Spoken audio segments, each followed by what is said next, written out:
We had just moved into a little ranch house in the suburbs. Storybook neighborhood. Quiet, friendly neighbors, picket fences, the whole 9 yards.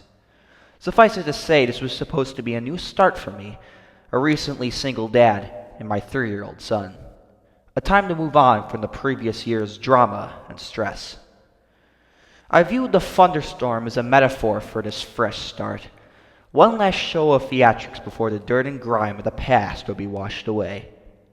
My son loved it anyway, even with the power out. It was the first big storm he'd ever seen. Flashes of lightning flooded the bare rooms of our house, imparting unpacked boxes with long, creeping shadows, and he jumped and squealed as the thunder boomed. It was well past his bedtime before he finally settled down enough to go to sleep. The next morning, I found him awake in bed, smiling. "I watched the lightning at my window," he proudly announced. A few mornings later, he told me the same thing. "You're silly," I said. "It didn't storm last night. You were only dreaming." "Oh." He seemed somewhat disheartened. I ruffled his hair and told him not to worry. There would be another storm soon. Then it became a pattern. He would tell me how he watched the lightning outside his window at least twice a week, despite there being no storms. Reoccurring dreams of the first memorable thunderstorm, I figured.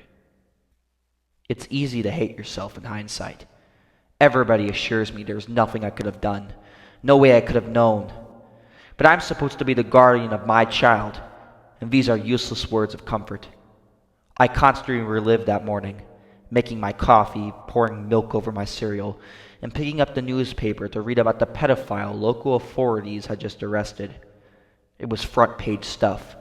Apparently, this guy would select a young target, usually a boy, stake out their house for a while, and take flash photos of them through their window while they slept.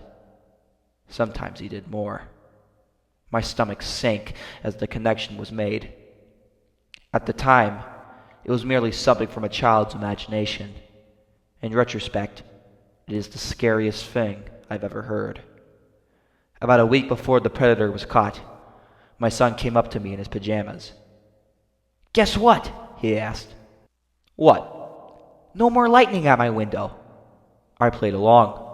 "Oh, that's nice. It finally died down, huh?" "No, now it's in my closet." I've yet to see the photos the police have collected.